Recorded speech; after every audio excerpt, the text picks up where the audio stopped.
AP state government employees సంబంధించి CFMS phase 2ను త్వరలోనే introduce అనేది చేయనున్నారు. ఇప్పుడు ఈ వీడియోలో అసలు ఈ CFMS phase 2 అంటే ఏమిటి, దీంట్లో ఉన్న ఫీచర్స్ ఏమిటి, ఈ CFMS phase 2 ద్వారా ఎంప్లాయీస్కి ఏ విధంగా ఉపయోగపడుతుంది, దీంట్లో ఉండే ఆప్షన్స్ ఏమిటి, దీని ద్వారానే ఇక నుంచి ఫ్యూచర్లో శాలరీ బిల్స్ అనేవి సబ్మిట్ చేసుకోవాల్సి ఉంటుంది. అంటే మనం సెలవు పెట్టాలన్నా సరే మనం CFMS సైట్లోనే మనం ఆ లీవ్ని అప్లై చేసుకోవాలి. అదేవిధంగా మన డేటా కూడా 100% మార్చుకోవచ్చు. ఇప్పుడు ఈ వీడియోలో ఈ CFMS phase 2 గురించి ఒక అవగాహన కల్పిస్తాను. ప్రస్తుతానికైతే ఇది అన్ని డిపార్ట్మెంట్ సంబంధించి ఇంకా పూర్తిగా అమలులోకి రాలేదు. జస్ట్ ఇది ట్రయల్ వెర్షన్ అనమాట. కొన్ని డిపార్ట్మెంట్ సంబంధించి టెస్టింగ్ మోడ్లో ఉంది. త్వరలోనే అన్ని డిపార్ట్మెంట్లకి అందరి ఎంప్లాయీస్కి ఈ CFMS phase 2ని అప్లై చేస్తారు. కాబట్టి ఇప్పుడు ఈ వీడియోలో అసలు ఈ CFMS phase 2లో ఉన్న ఆప్షన్స్ ఏమిటి, ఫీచర్స్ ఏమిటి, మనకి ఏ విధంగా ఉపయోగపడుతుంది, ఒక అవగాహన అనేది ఈ వీడియో ద్వారా మీరు పొందుతారు. ఫ్రెండ్స్, ఈ వీడియో మీకు నచ్చితే లైక్ చేయండి, షేర్ చేయండి, సబ్స్క్రైబ్ చేసుకోండి. ఈ CFMS phase 2 గురించి కంపల్సరీగా ప్రతి ఒక్క ఎంప్లాయీ తెలుసుకోవాల్సి ఉంటుంది. ఎందుకంటే దీంట్లో చాలా ఫీచర్స్ ఉన్నాయి, మన వర్క్ కూడా ఉంటుంది, ఇక ప్రతిదీ ఆన్లైన్లోనే జరగనుంది. ఈ CFMS phase 2లో ఉన్న ఒక ముఖ్యమైన ఫీచర్ ఏంటంటే ఎంప్లాయీ సెల్ఫ్ సర్వీసెస్, ESS అని చెప్పేసి ఇక్కడ ఒక ఆప్షన్ ఉంటుంది. అంటే ఈ CFMS సైట్లోకి ప్రస్తుతానికి మీరు లాగిన్ అయితే ఈ ఆప్షన్స్ ఏవి మీకు కనపడవు. ఓన్లీ టెస్టింగ్ మోడ్లో ఉన్న కొన్ని డిపార్ట్మెంట్కి సంబంధించి మాత్రమే ఈ ఆప్షన్స్ అనేవి మీకు కనిపిస్తాయి. ప్రస్తుతానికైతే మీకు పాత వెర్షనే కనిపిస్తుంది. ఈ కొత్త వెర్షన్ CFMS phase 2 మీకు అప్లై అవ్వాలంటే, అంటే మీరు చూడాలనుకుంటే ఇంకొన్ని రోజులు మీరు వెయిట్ చేయాల్సి ఉంటుంది. ఇప్పుడు ఏమేమి ఫీచర్స్ ఉన్నాయి అనేది ఇప్పుడు చూద్దాం. దీంట్లో బాగా ఉపయోగపడే ఫీచర్ ఏంటంటే ఎంప్లాయీ సెల్ఫ్ సర్వీసెస్, ESS అంటారు. ఇప్పుడు దీని గురించి చూద్దాం. ఈ ESS మీద క్లిక్ చేయగానే ఈ విధంగా ఇక్కడ మొత్తం 5 టైప్స్ సంబంధించి ఇక్కడ ట్యాబ్స్ ఉంటాయి. ఒకటి పర్సనల్ ఇన్ఫర్మేషన్, ఇంకోటి లీవ్ మేనేజ్మెంట్, ఇంకోటి పేరోల్ సర్వీసెస్, ఇంకోటి ELCM రిక్వెస్ట్, మిస్లేనియస్ రిక్వెస్ట్. ఈ పర్సనల్ ఇన్ఫర్మేషన్లో మన యొక్క పర్సనల్ డీటెయిల్స్ ఉంటాయి. అంటే మన పేరు, డేట్ ఆఫ్ బర్త్, మన మ్యారిటల్ స్టేటస్ ఇవన్నీ ఉంటాయి, మన నేమ్. వీటన్నిటిని మనం ఈ పర్సనల్ డీటెయిల్స్లోకి వచ్చేసి మనం ఎడిట్ అనేది చేసుకోవచ్చు. దాని కొరకు ఈ పర్సనల్ డీటెయిల్స్ మీద క్లిక్ చేయాలి. దీని మీద క్లిక్ చేసిన తర్వాత ఇక్కడ మన నేమ్ కనిపిస్తుంది, date of birth, marital status, date of marriage, gender, ఈ విధంగా ఈ డీటెయిల్స్ అన్నిటిని మనం ఎడిట్ అనేది చేసుకోవచ్చు. ఇది ఏ విధంగా ఎడిట్ చేసుకోవాలనేది నెక్స్ట్ మరలా డీటెయిల్గా ప్రతిదానికి ఒక వీడియో అనేది చేయడం జరుగుతుంది. ప్రస్తుతానికైతే జస్ట్ ఒక అవగాహన కొరకు మాత్రమే అసలు ఏమేమి ఆప్షన్స్ ఉన్నాయనేది ఇప్పుడు నేను చెబుతూ ఉంటాను. నెక్స్ట్ అదేవిధంగా కమ్యూనికేషన్ డీటెయిల్స్. ఈ కమ్యూనికేషన్ డీటెయిల్స్లో దాదాపుగా మన ఈమెయిల్ ఐడి, అదేవిధంగా మన మొబైల్ నెంబర్ ఏంటనేది ఈ కమ్యూనికేషన్ డీటెయిల్స్లో ఉంటాయి. వీటిని ఎడిట్ చేసుకోవాలనుకుంటే మనం ఎడిట్ అనేది చేసుకోవచ్చు. Next bank details. మన శాలరీ అకౌంట్ సంబంధించి ఎప్పుడైనా సరే IFSC కోడ్ మారినా, లేకపోతే మనం వేరే బ్యాంక్కి మన శాలరీ అకౌంట్ మార్పు చేసుకోవాలనుకున్నా అప్పుడు ఆ డీటెయిల్స్ని కూడా ఇక్కడ మనం ఎడిట్ చేసుకోవచ్చు. అదేవిధంగా అడ్రస్ డీటెయిల్స్ని ఎడిట్ చేసుకోవచ్చు. ఫ్యామిలీ మెంబర్ అండ్ డిపెండెంట్ డీటెయిల్స్ని ఎడిట్ చేసుకోవచ్చు.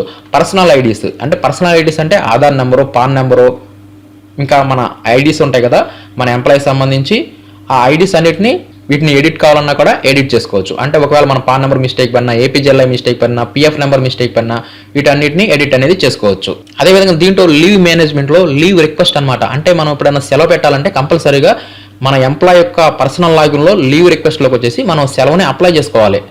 దీంట్లో మన లీవ్ కేటగిరీ ఏంటి అంటే మనం జనరల్ లీవ్ పెడుతున్నామా, లేకపోతే లీవ్ విత్ కోటానా, లీవ్ వితౌట్ కోటా, వీటన్నిటి గురించి తర్వాత నెక్స్ట్ వీడియోస్ ఉంటాయి. అదేవిధంగా ఈ లీవ్ మేనేజ్మెంట్లోనే మనకి ఎన్ని లీవ్స్ ఉన్నాయి అనేది కూడా మొత్తం 100% డేటా అనేది ఉంటుంది. అదేవిధంగా యాన్యువల్ సరెండర్ లీవ్, అంటే సరెండర్ లీవ్స్ ఎప్పుడైనా పెట్టుకోవాలన్నా కూడా మనం ఈ సైట్లో నుంచే మనం రిక్వెస్ట్ అనేది పెట్టుకోవాలి. మనం రిక్వెస్ట్ పెట్టుకుంటే మన DDO గారికి ఆ రిక్వెస్ట్ వెళ్తుంది. అప్పుడు మన DDO గారు అప్రూవ్ చేస్తే అప్పుడు ఈ రిక్వెస్ట్ అనేది 100% అప్రూవ్ అవుతుంది. అదేవిధంగా రిటర్న్ ఫ్రమ్ లీవ్, మనం లీవ్ పెట్టి వచ్చిన తర్వాత కూడా మనం ఆ రిటర్న్ ఫ్రమ్ లీవ్ డీటెయిల్స్ని కూడా మనం ఎంటర్ చేయాల్సి ఉంటుంది. అదేవిధంగా మన యొక్క ఆబ్సెంట్ రిజిస్టర్, అంటే మన యొక్క సెలవు సంబంధించి ఒక రిజిస్టర్ కూడా ఉంటుంది. మనం ఎప్పుడెప్పుడు సెలవు పెట్టాం ఆ నెలలో అనేది ఈ లీవ్ మేనేజ్మెంట్లో ఈ విధంగా ఈ సెలవులకు సంబంధించి పూర్తి వివరాలు ఉంటాయి.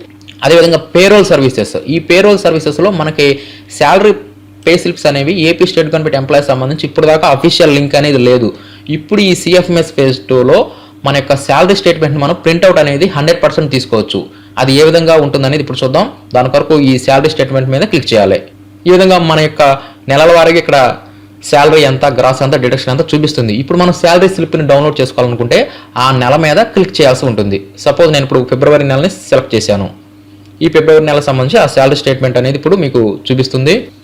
ఇదే అనమాట శాలరీ స్టేట్మెంట్. ఇది పీడిఎఫ్లోకి మనం డౌన్లోడ్ చేసుకోవాలంటే పైన డౌన్లోడ్ లింక్ ఉంటుంది, డౌన్లోడ్ చేసుకోవచ్చు. మనం ప్రింట్అవుట్ అనేది తీసుకోవచ్చు. దీంట్లో మన బేసిక్ పే ఎంత ఉంది, DA ఎంత ఉంది, HRA ఎంత ఉంది, IR ఎంత ఉంది, అదేవిధంగా మన డిడక్షన్స్ PT ఎంత, GPF, APJLI, GIS, EHS non government deductions ఇవన్నిటిని మనం తీసుకోవచ్చు.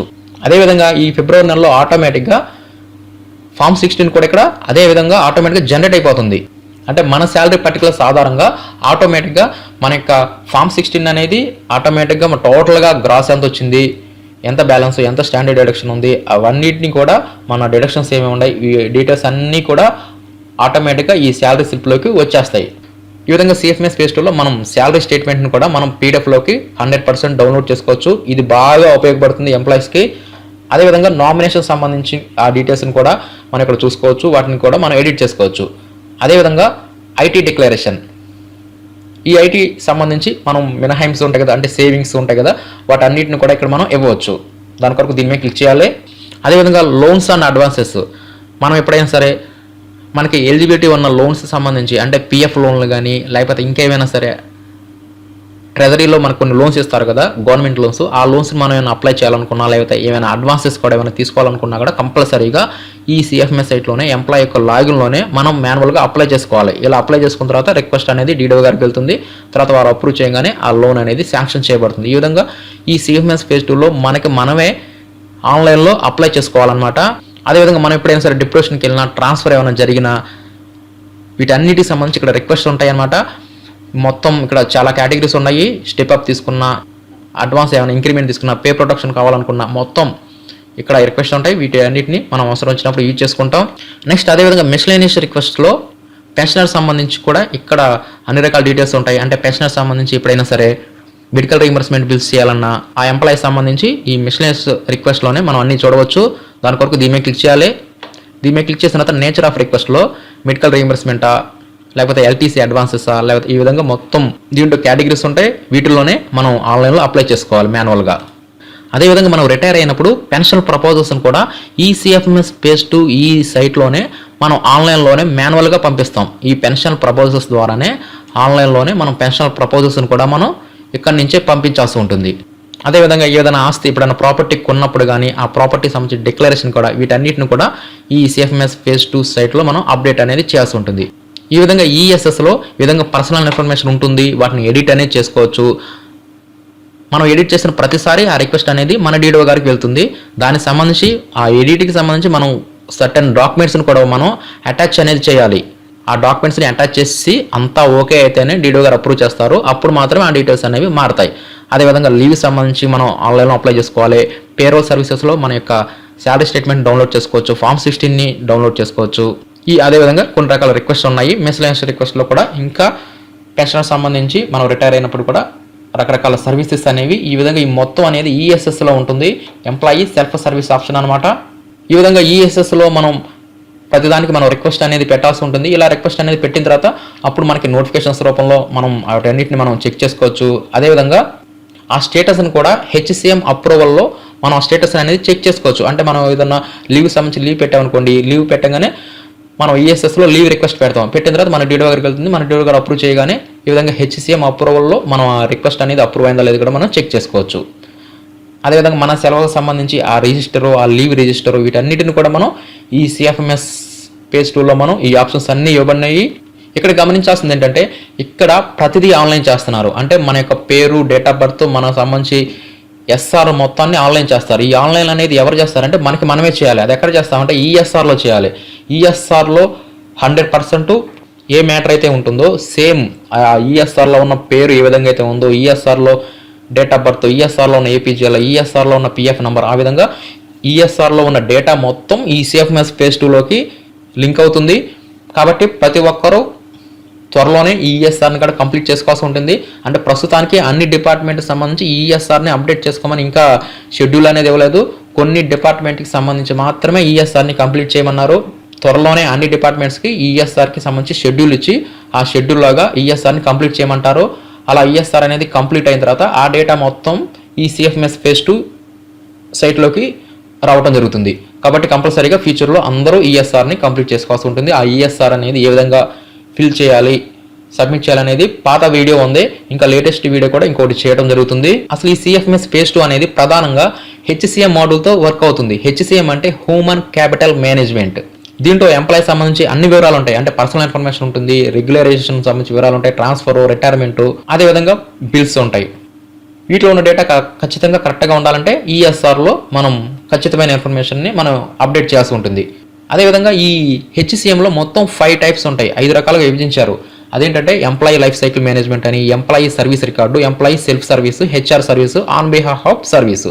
ఈ విధంగా మొత్తం ఈ హెచ్సిఎంను మొత్తం 5 రకాలుగా విడగొట్టారు.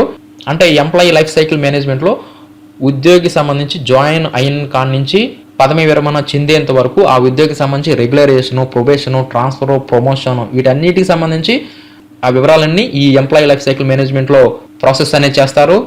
అదేవిధంగా ఈఎస్ఆర్ అనేది మీకు తెలిసిందే, ఈఎస్ఆర్లో మనమే మాన్యువల్గా అప్డేట్ చేస్తాము. ఈ ఎంప్లాయీ సెల్ఫ్ సర్వీస్ అంటే ఇందాక మీరు చూసారు కదా, ఎంప్లాయీ సెల్ఫ్ సర్వీసెస్లో ఎంప్లాయీ సంబంధించి అన్ని రకాల ఆప్షన్స్ ఉంటాయి, అన్నిటిని మనం ఎడిట్ అనేది చేసుకోవచ్చు.